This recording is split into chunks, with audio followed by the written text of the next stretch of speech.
La Bible en un an, la 118e journée, le livre des Juges, chapitre 8, verset 22, au chapitre 9, verset 21, le livre des Psaumes, chapitre 95, versets 1 à 11, le livre des Proverbes, chapitre 13, versets 19 et 20, l'évangile de Luc, chapitre 7, verset 36, au chapitre 8, verset 3.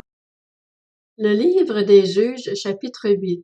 Les Israélites dirent à Gédéon, « Domine sur nous, toi, puis ton fils et tes descendants, car tu nous as délivrés de l'oppression de Madian. » Gédéon leur dit, « Je ne dominerai pas sur vous, et mes descendants non plus. C'est l'Éternel qui dominera sur vous. » Gédéon ajouta, « J'ai une demande à vous faire. Donnez-moi chacun les anneaux de votre butin. » Les ennemis avaient des anneaux d'or, car c'étaient des Ismaélites. Ils répondirent, « Nous te les donnerons volontiers. » Et ils étendirent par terre un manteau, sur lequel chacun jeta les anneaux pris dans son butin. Le poids des anneaux d'or que demanda Gédéon fut de près de 20 kilos, et ce sans compter les ornements en forme de croissant, les boucles d'oreilles et les vêtements de pourpre que portaient les rois de Madian, ni les colliers qui étaient au cou de leurs chameaux. Gédéon en fit un éphod qu'il plaça dans sa ville à Ophra. Il y devint l'objet des prostitutions de tout Israël, et il fut un piège pour Gédéon et pour sa famille. Les Madianites furent humiliés devant les Israélites et ne relevèrent plus la tête. Le pays fut en paix pendant 40 ans, c'est-à-dire durant la vie de Gédéon. Jérubbaal, fils de Joas, retourna habiter dans sa maison. Gédéon eut 70 fils, tous issus de lui, car il eut plusieurs femmes.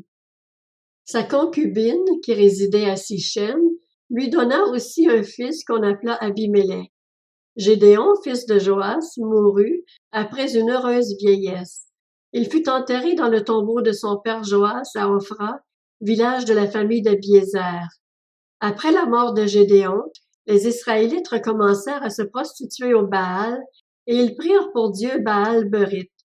Les Israélites ne se souvinrent pas de l'Éternel leur Dieu, qui les avait délivrés de tous les ennemis qui les entouraient. Ils ne manifestèrent pas non plus d'attachement à la famille de Jérubbaal, c'est-à-dire Gédéon, après tout le bien qu'il avait fait à Israël. Le livre des Juges, chapitre 9. Abimélec, le fils de Jérubbaal, se rendit à Sichem vers les frères de sa mère, et voici comment il leur parla, ainsi qu'à tout le clan de son grand-père maternel. « Je vous en prie, dites à tous les habitants de Sichem, vaut-il mieux pour vous que 70 hommes, tous fils de Jérubbaal, dominent sur vous, ou bien un seul homme?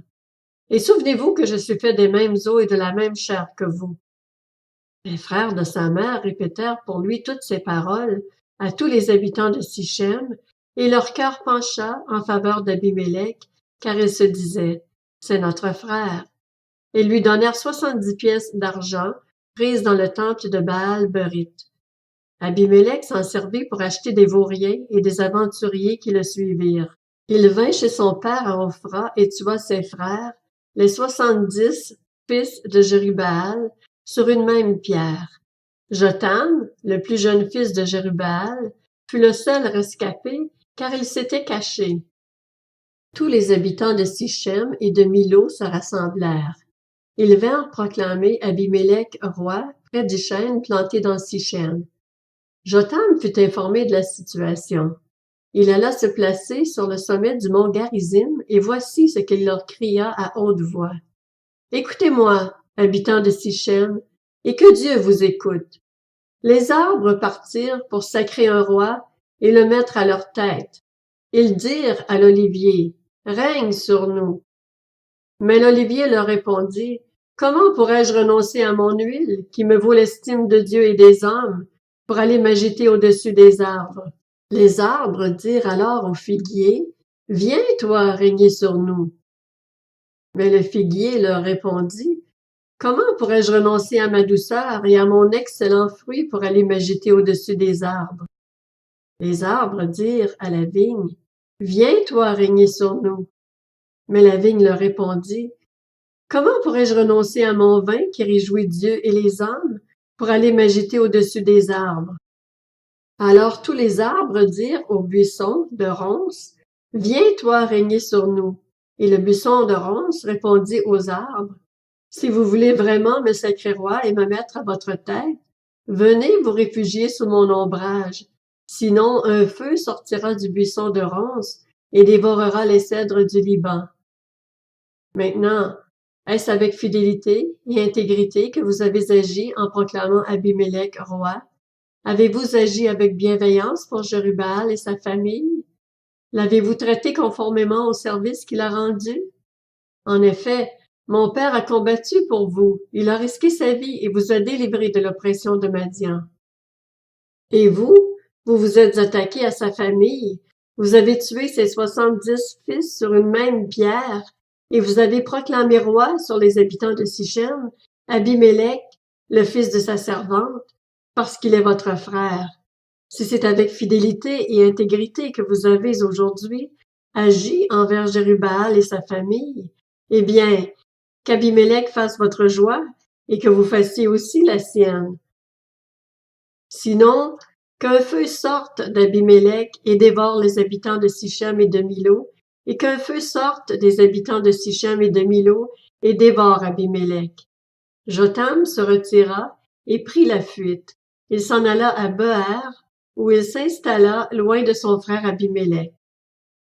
Le livre des Psaumes, chapitre 95. Venez, crions de joie en l'honneur de l'Éternel. Poussons des cris de joie en l'honneur du rocher de notre salut. Allons au-devant de lui avec des louanges. Faisons retentir des chants en son honneur. Car l'Éternel est un grand Dieu, il est un grand roi au-dessus de tous les dieux. Il tient dans sa main les profondeurs de la terre, et les sommets des montagnes sont à lui. La mer est à lui, c'est lui qui l'a faite. La terre aussi, ses mains l'ont formée. Venez, prosternons-nous et humilions-nous, plions le genou devant l'Éternel, notre Créateur, car il est notre Dieu, et nous sommes le peuple dont il est le berger, le troupeau que sa main conduit. Aujourd'hui, si vous entendez sa voix, n'endurcissez pas votre cœur comme à Meriba, comme lors de la journée de Massa dans le désert. Là, vos ancêtres m'ont provoqué, ils m'ont mis à l'épreuve, bien qu'ils m'aient vu agir. Pendant 40 ans, j'ai eu cette génération en dégoût et j'ai dit, c'est un peuple dont le cœur s'égare. Ils ne connaissent pas mes voies. Aussi, j'ai juré dans ma colère, ils n'entreront pas dans mon repos. Le livre des Proverbes, chapitre 13. Il est agréable de voir un désir se réaliser, mais s'éloigner du mal fait horreur aux hommes stupides. Celui qui marche en compagnie des sages devient sage, et celui qui fréquente des hommes stupides se retrouvera en mauvaise posture. L'Évangile de Luc, chapitre 7. Un pharisien invita Jésus à manger avec lui. Jésus entra dans la maison du pharisien et se mit à table. Une femme pécheresse qui se trouvait dans la ville apprit qu'il était à table dans la maison du pharisien. Elle apporta un vase plein de parfums et se tint derrière aux pieds de Jésus. Elle pleurait, et bientôt elle lui mouilla les pieds de ses larmes, puis les essuya avec ses cheveux, les embrassa et versa le parfum sur eux. Quand le pharisien qui avait invité Jésus vit cela, il se dit en lui-même, si cet homme était prophète, il saurait qui est celle qui le touche et de quel genre de femme il s'agit. Il saurait que c'est une pécheresse. Jésus prit la parole et lui dit, Simon, j'ai quelque chose à te dire. Maître, parle, répondit-il. Un créancier avait 2 débiteurs. L'un d'eux lui devait 500 pièces d'argent et l'autre 50. Comme il n'avait pas de quoi le rembourser, il leur remit à tous 2 leurs dettes. Lequel des 2 l'aimera le plus? Mais Simon répondit, celui, je pense, auquel il a remis la plus grosse somme. Jésus lui dit, tu as bien jugé. Puis il se tourna vers la femme et dit à Simon, tu vois cette femme? Je suis entré dans ta maison et tu ne m'as pas donné d'eau pour me laver les pieds, mais elle les a mouillés de ses larmes et les a essuyés avec ses cheveux. Tu ne m'as pas donné de baiser, mais elle, depuis que je suis entré, elle n'a pas cessé de m'embrasser les pieds. Tu n'as pas versé d'huile sur ma tête, mais elle a versé du parfum sur mes pieds. C'est pourquoi je te le dis, ses nombreux péchés ont été pardonnés, puisqu'elle a beaucoup aimé. Mais celui à qui l'on pardonne peu, aime peu. Et il dit à la femme, tes péchés sont pardonnés. Les invités se mirent à dire en eux-mêmes, qui est cet homme qui pardonne même les péchés? Mais Jésus dit à la femme, ta foi t'a sauvée, pars dans la paix. L'Évangile de Luc, chapitre 8. Ensuite, Jésus alla de ville en ville et de village en village. Il prêchait et annonçait la bonne nouvelle du royaume de Dieu. Les 12 l'accompagnaient avec quelques femmes qui avaient été guéries d'esprits mauvais et de maladies.